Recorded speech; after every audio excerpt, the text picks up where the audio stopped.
Hello guys, welcome back to my channel. আজ কিন্তু আমি তোমাদের সাথে একটা নতুন রেসিপি নিয়ে চলে এসেছি।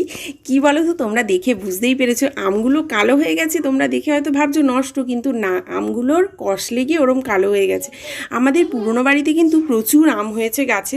তো এখন গরমকাল যেহেতু, তো আম দিয়ে আমের চাটনি, আমের আচার, মিষ্টি আচার, তেল আচার সব কিছু খেতে ভালো লাগে। তো তোমাদের দাদাভাই মুড়ি খেতে যেহেতু বিকেলবেলা করে খুবই ভালোবাসে, তো সেই জন্য একটু তেলের আচার হলে বেশি ভালো লাগে। তো ও অনেক দিন ধরে আমায় বলেছে যে তুমি আমাকে একটা তেলের আচার করে দেবে, আমের আচার। তো আমি বললাম ঠিক আছে। তো আম যেহেতু পাওয়াই গেছে, তো আমি চট করে তৈরি করে ফেললাম আমের আচার। তো তোমরা দেখতেই পেলে আমগুলো কিন্তু আমি খোসা ছাড়াইনি, আমগুলো কেটে নিয়েছি, ভালো করে ধুয়ে নিয়েছি, ধুয়ে হলুদ মাখিয়েছি শুধুমাত্র, নুন কিন্তু আমি দিইনি। নুন দিলে জল কেটে যায়, নষ্ট হওয়ার বেশিরভাগই চান্স থাকে, তো সেই জন্য আমি নুন টুন দিইনি, জাস্ট হলুদ মাখিয়েছি। আর এটা জানো তো, আমার ফার্স্ট টাইম বানানো আচার। আমার মাকে আমি জিজ্ঞাসা করে আচারটা বানিয়েছি, যে মা আমাকে ছোটোবেলায় দেখতাম মা আচার বানিয়ে দিত, আমের আচার, জলপাইয়ের আচার। তো খেতে কিন্তু বেশ ভালো হতো। সামান্য একটু তেল নিয়ে যদি আমি মুড়ির মধ্যে দিয়ে খাই, বেশ ভালো লাগে খেতে। তো সেই জন্য আমি ভাবলাম যে বানাই সেইভাবেই, মাকে জিজ্ঞাসা করে। আমগুলো কিন্তু আমি বেশি শুকোইনি, জাস্ট দুটো রোদ্দুর দিয়েছি। দুটো রোদ্দুর মানে হাফ দিন, একদিন পুরো রোদ্দুর দিয়ে আর একদিন হাফ রোদ্দুর দিয়ে তেলে চুবিয়ে দিয়েছি। মা বললো বেশি রোদ্দুর দিলে সিটা হয়ে যায় আমগুলো, তো সেই জন্য আমি খুব বেশি রোদ খাওয়াইনি। আর ভালো করে রোদে দিয়ে বয়েমে ভরে নিলাম। ভরে আরেকটা মজাদার জিনিস হচ্ছে, আমি সর্ষের তেলের বদলে সাদা তেল দিয়ে দিয়েছিলাম ভুল করে। তো আমি তারপরে সাদা তেলটা আবার ফেলে দিয়ে আবার সর্ষের তেল ঢেলেছি ওর মধ্যে।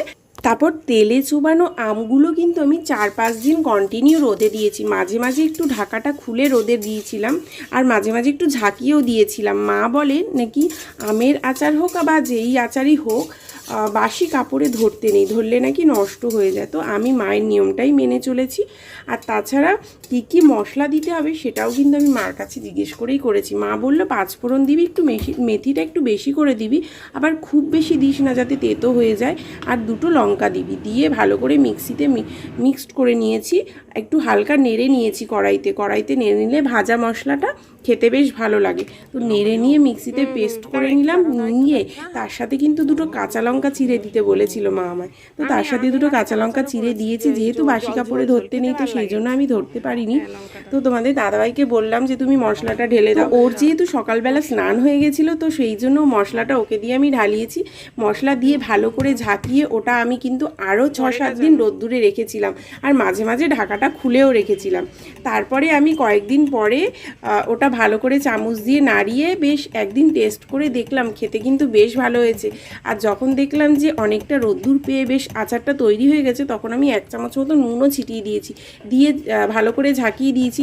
এবার কিন্তু রেডি হয়ে গেল তেলের আচার। বেশ ভালো খেতে, দারুণ কিন্তু গন্ধটা হয়েছে। 5 ফোড়ন ভাজা, তার সাথে মৌরি মিক্সড করা আর মেথি বেশ ভাজা করে, গন্ধটা কতটা যে সুন্দর হয় তোমরা সেটা নিজেরাই জানো যারা রান্না করো।